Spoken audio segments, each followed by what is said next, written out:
It's time for Florida State basketball. This is the Leonard Hamilton Show.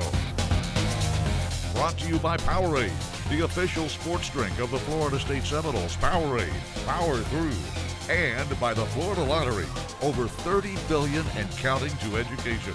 Just imagine. And now your hosts, Gene Deckerhoff and head coach Leonard Hamilton. Welcome to the Leonard Hamilton Show. We talk Florida State basketball today, and Coach, we're in the third week of January. ACC play in full swing, and a lot of teams bunched up at the top, bunched down at the bottom, bunched in the middle. It's early ACC play. Well, it's a typical ACC season where there's a lot of hard-fought games. We have some upsets, which I'm not real sure you can use the word upset in the ACC anymore, because anything's capable of happening when two ACC teams get together. I think it has all the makings of an outstanding regular season race. On today's show, we have highlights of Florida State's trip to Boston, Massachusetts to take on the Boston College Eagles, and an exciting home victory over the Clemson Tigers. And between those two basketball games, we'll talk a little bit about coaching for literacy and why the coaches are wearing green ties this year. That's all coming up on today's show. Stay with us.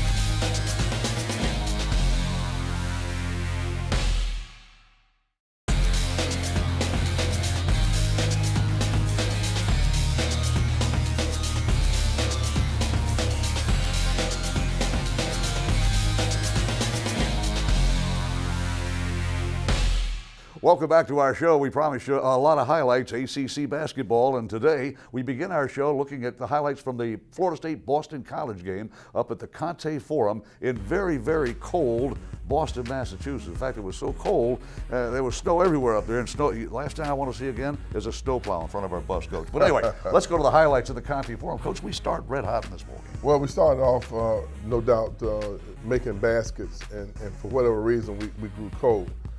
We've been shooting very well at home. For whatever reason, we have not been as consistent on the road. I know it's going to even itself out, but right now we've lost some games. Boston College was a game we had penciled in as a win. Obviously, we came up a little short. Now we got to dig ourselves back out of this ditch. MJ Walker had been in a little bit of a slump, and nice to see him get a three-point shot early in this ballgame. Well, that's what happens. Guys go through those periods during the year where they're not shooting the ball as well as they're capable of. In this game, we got off to a good start. We were not consistent throughout the whole game. Terrence Mann, 10 big points in the first half. He had a lot of family there. He grew up in this neck of the woods, the Boston, Massachusetts area. Well, this was a game that I thought that Boston College really did some very interesting things that we just didn't handle very well. But we learned from this game, and I think that we're going to be better as a result of sometimes the challenges you have in a hard-fought loss. Trent Forrest doesn't take many threes, but when he connects, good things seem to happen. No doubt about that. Trent has really grown into a leader on our team. There's no doubt that these guys are much more capable, and we seem to be coming around. We're a little more inconsistent, but I'm looking forward to the remainder of the season. We made three-point shots in the first half, and we had some good passing and unselfish basketball. Here's the drive to the lane and a little floater by Trent Forrest, and that seems to be his touch. He's deadly in that. Well, we definitely got off to a good start and built a decent lead in the first half. Raquan Gray, Coach, is there anything he can't do? He's a big fella, but he's got some nice moves. Well, he's learning, and he's a guy that doesn't have a whole lot of experience, but I think you're going to see him continue to keep getting better and better as we go through the remainder of the season. From Fort Lauderdale, Florida, Seminoles attacking. We built a 15-point lead here in the first half, Coach. We're up 40-25. Well, there's no doubt that we have the makings of being a pretty good basketball team. We just got to become more consistent. As one of our 16 offensive rebounds, and Fee Cabangeli has a career game. Let's watch this again. How long are his arms, Coach? He's got a tremendous wingspan, and he has great timing on offensive rebound position. Here we go to the second half, Coach. They're going to get red hot. Well, Fee's getting better and better, and I think our players are learning more how to play with him and take advantage of his skills. Boston College was down 15. They get the double-digit lead. We keep whittling away. We're going to cut it down to single digits before the game is over. Let's watch Fee Cabangeli go to work. He posts up. He's playing the 5 position here. But he was our only basic offensive weapon there late in the second half. We have to get more guys contributing. Yeah, here he is battling for the offensive rebound. Raquan gets it and sticks it back up and in. Did a good job on the offensive glass in this ballgame. Offensive glass, but when you're playing in the ACC, you gotta play a complete game. Offensively, rebounding, defense, You can't do a little bit and be successful. Speaking of the complete game, we just saw Cavangeli shoot that little 15-foot jump shot. Here's a coast-to-coast drive by Terrence, and then the follow-up again by Cavangeli. Well, he was in tune, there's no doubt about that. David Nichols obviously is a guy who seems to be playing better and better as we move through the season. David Nichols, a graduate student from Albany, again another high carry and an offensive rebound. Let's see if Terrence can make a triple. He does, right in front of the Seminole bench. Look at the reaction. Well, we just didn't get enough of those, Gene. Battling back. It's a 4-point ball game, Coach. 4-point ball game, and we just dug a hole for ourselves that it was too big for us to dig out of. Yeah. Cut it down to 4 and got possession, couldn't do anything with it. We could have cut it to 2 or 1. Boston College rebuilds that lead, and at the end, we're shaking hands with Jim Christian, the coach of Boston College, and the Eagles win their home game against us. Well, for whatever reason, they shot 61% from 3, and they got red hot, and we went cold in the second half with 32%, and that's a bad recipe for a loss on the road. 61% in the game from three-point land. They shot 80% in the second half. But you see that in the ACC, don't you? There's no doubt that on any given night, a team's going to get capable of really, really blowing up and scoring a lot of points on you. That's why every possession is important, offensively and defensively. From the chilly northland of Boston, Massachusetts, the Seminoles fly home to host the Clemson Tigers. We'll have highlights of that game coming up a little later on in the show. Next, we're going to talk about coaching for literacy. Stay tuned.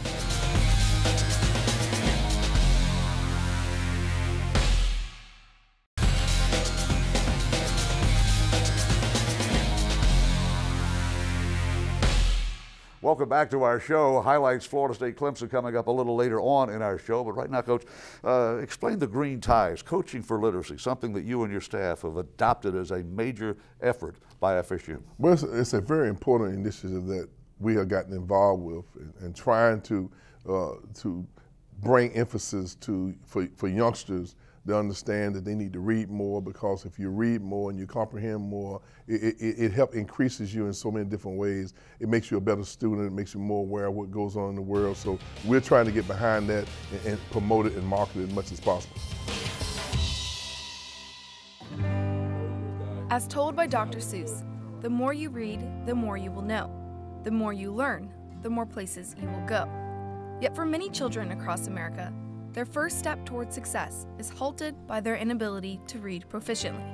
Being literate, having an appropriate vocabulary, having the exposure and opportunities to express yourself is extremely important. So literacy is really the key to success in all aspects of life. It is paramount. According to the U.S. Department of Education, nearly 2/3 of American fourth graders are reading below grade level. Research shows us that for boys and girls who aren't readers by the end of 3rd grade, start of 4th grade, that those children are 90% likely to drop out from high school.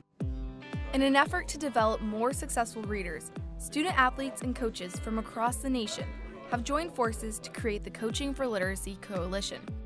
Their mission is to use the power of sports to raise awareness, generate financial support for literacy programs nationwide, and ultimately serve as a spark of inspiration. Yeah, hopefully we can be a positive influence and kind of inspire them, as something to look up to, and they know that one day they can be in our shoes. Associate head coach Stan Jones was one of the first to become involved with the organization and now serves on its board. Coaching for Literacy is a nonprofit organization that was founded by some people I've known for a long time that are great character and have a great desire to see young people improve their life through education. From his experiences as a former high school teacher, Jones knows firsthand the impact reading can have on a child's future. The biggest key to anybody's educational success is their ability to read, and it's been a key to my success in life as being a reader, and as many young people as we can encourage to become better readers and to have a desire to read, I think it makes our world a better place. During the 5th annual Fight for Literacy game, coaches donned bright green ties to draw national attention to the campaign. You see the coaches from both teams wearing green ties tonight. 5th annual Fight for Literacy game here at Florida State. The players also visit schools throughout the Tallahassee community, serving as role models as they read to children and encourage them to make reading an integral part of their lives. Yeah, these are starfishes, and that's what he put on top of his shelf. I have memories of my mom, my grandma, my dad reading to me. I always loved when my family used to read books to me, so I thought it was cool as I got older, reading books to younger people. The values instilled in players through programs like Coaching for Literacy remain well beyond their time at Florida State.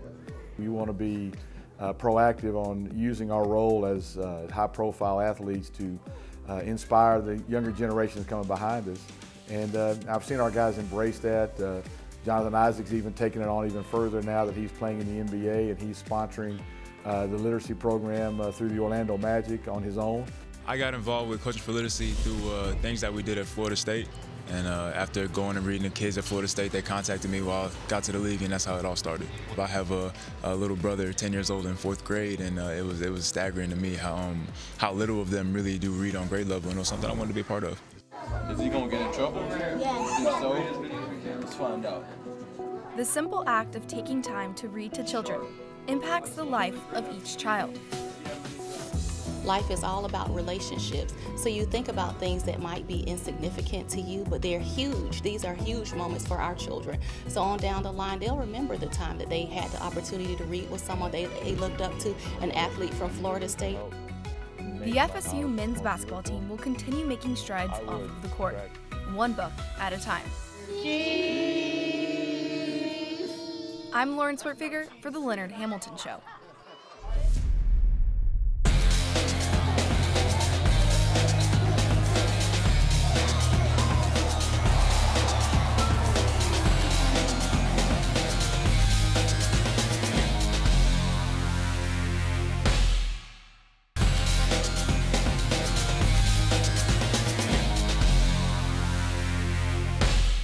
Coaching for Literacy, Coach. I want to go read a book right now. I'm going to go read a book. Now, let's go back to the hard court now.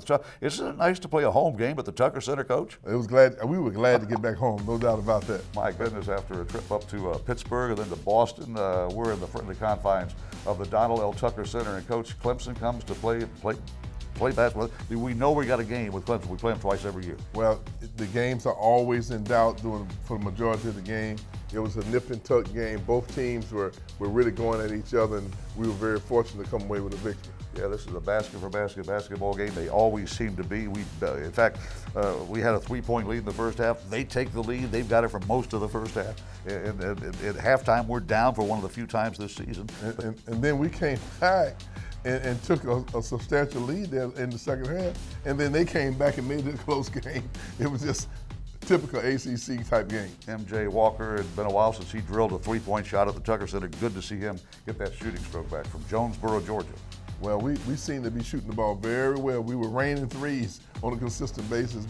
We made 10 in this game. Yeah, 10 made threes. You'll take that every night of the week, Florida State. You got Anthony Polite in the ball game now, playing that forward position. You got some youngsters in there trying to get some fresh legs in the ball game. No doubt about that. We've been playing. That was a short turnaround, and Clemson had been at home for 6 days without a game, and we had a few hours to prepare for it. And I thought our kids really rose to the occasion. At both ends of the court. How about this steal by Raekwon Wade? Guess what he's going to do, Coach? He's going to take it down and throw up a little left-hand layup. That's coast to coast. He goes 260 pounds, I promise you. Well, there's no doubt that he's a big guy. He's lost some weight, and his best basketball is ahead of him. I guarantee he's going to be just fine for us. Nice triple by David Nichols. He'll have a career night from beyond the arc. He'll make 4 of those. Well, there's no doubt that we're capable. We just got to become more consistent with how we're playing and how we're finishing games. Yeah, Devin Vassell is seeing playing time here. Look at this move in the lane. Little soft jump shot. Boy, that's very good for a freshman. He's played in this game with extreme amount of confidence. Yeah, so Kabengele's going to set the here's bullseye again. You're going to turn him loose, aren't you? But if you look at the score, it's still back and forth. It's nip and tuck, and I think we're playing very well. But so is Clemson. Clemson's up by 6 at halftime. It's unusual to be behind at the Tucker Center against an opponent. We have to battle our way back. We're playing from behind until about the 9-minute mark. Well, we haven't lost very many games in the Tuck over the last few years, but I tell you, they've been hard fought, and a lot of them have been in doubt. Yeah, here's a nice, unselfish basketball, and P.J. Savoy is known as a scorer, but he can find an open guy in a like uniform. Well, there's no doubt that he's been in kind of a shooting slump. We know that he's going to really come out of it. There's that offensive rebound effort by Fee Kabengele. He's averaging 19 points a ball game, 6.5 rebounds over the last 4. Those long arms come in handy. Yeah, and he's got a nice soft jump shot. You don't see the 10-foot jump shot very often in college basketball. But you see the attempts, because we have been shooting the ball inconsistently, Clemson went to a seldom used zone, and I thought we shot the ball very well, and it made a difference in the game. Raekwon Gray shows distance in that shot there. Well, he's getting better and better. I mean, shooting the ball with an extreme amount of confidence. You like to see that happening with, especially your first-year players. 7 points, a couple of rebounds. And how about this big jump shot? This gives FSU the lead, Devin Vassell. And there's no doubt that we had like 7 different guys make 10 threes. That was huge in this game. Yeah, here's what it is. 3-point shot, number 3 for David Nichols. The Seminoles now building a little bit of a lead, but Clemson's hanging around, Coach. Well, Clemson's a good basketball team. We really got to become more consistent, and I think we will. I think our guys are playing with more and more confidence. Raekwon Gray, 7 points in the ball game. That's a career high in an ACC game for the young redshirt freshman. Well, we're expecting a lot from him. David Nichols doesn't just necessarily shoot the 3 ball. He can drive and penetrate, and he lays it up off the glass. David Nichols, a big ball game, 16 points, 4 assists in the game. Watch it again. You feel like you're playing well and you win the game and you have a sigh of relief and you go back and watch the films, you realize how difficult it was. That was a big-time play there by him. Yeah, there's 3 different angles of David Nichols from Chicago, Illinois, driving the basket. Now, we spread the floor, Coach. We've got a 5-point lead, but no lead's safe in the ACC. No, the level that we're playing at now is ridiculous. Great vision, great pass, great look-away pass by Trent Forrest. It gave us just a little bit of working margin, but no, like you said, no lead is safe. Up 7, and Trent Forrest, the no-look pass, Fee Kabengele, who had 17 big points, 5 rebounds, coming off a career best 26, and he's got great hands, doesn't he, Coach? No doubt about that. That was a great catch and a great pass. You got to have good hands to play basketball, and I tell you what, Fee Kabengele, a redshirt sophomore, Coach. Watch it again. Well, we have several guys that have been redshirted, and having that extra year working and developing has paid off. Florida State takes care of business at home, 77-68. FSU beats Clemson. We'll play them again in mid-February, and Coach, the shooting percentages up a little bit better than it was in Boston, and we knocked down 3-point shots, 45%. You'll take that every night. Well, I think we shot something like 16% from 3, and now we shot 45% at home, so a big difference. I'm going to blame it on the hockey rink ice under the Conte Forum floor, why we could not make 3-point shots in that ballgame, let alone in Pittsburgh. I think it was ice under that floor, too. Coming up, we look ahead as the Seminoles get into the final week of January. We'll talk about FSU taking on the Miami Hurricanes, and the next week, the Georgia Tech Yellow Jackets. That's coming up.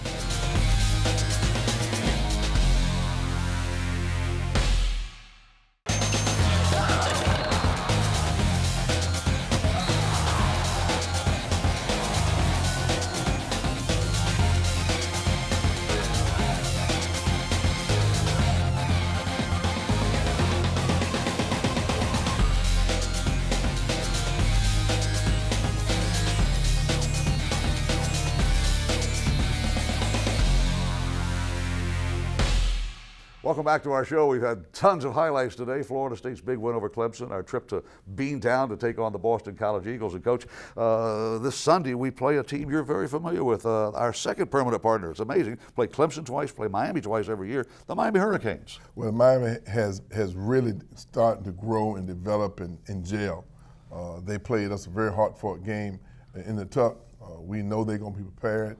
You know, this is the type of time of year where we all are jockeying for positions. We've dug a hole for ourselves. They've lost a few games. This game's very important to both teams. Yeah, you're always looking for a road win. Florida State playing at the Watsco Center in Miami. That game is at 6 o'clock on Sunday. Check your local listings to find that out. Coach, a week from Saturday, Florida State's going to play Georgia Tech. And that weekend, we're going to have Florida State alum basketball players all over the place. It's going to be a great day for everybody that follows Florida State basketball. Well, there's no doubt that, once again, that's going to be a very important day for our basketball team.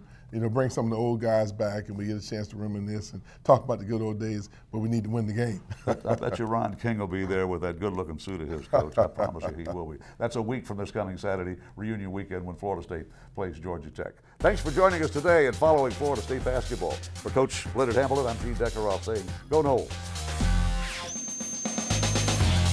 This has been the Leonard Hamilton Show, brought to you by Powerade, the official sports drink of the Florida State Seminoles. Powerade, power through.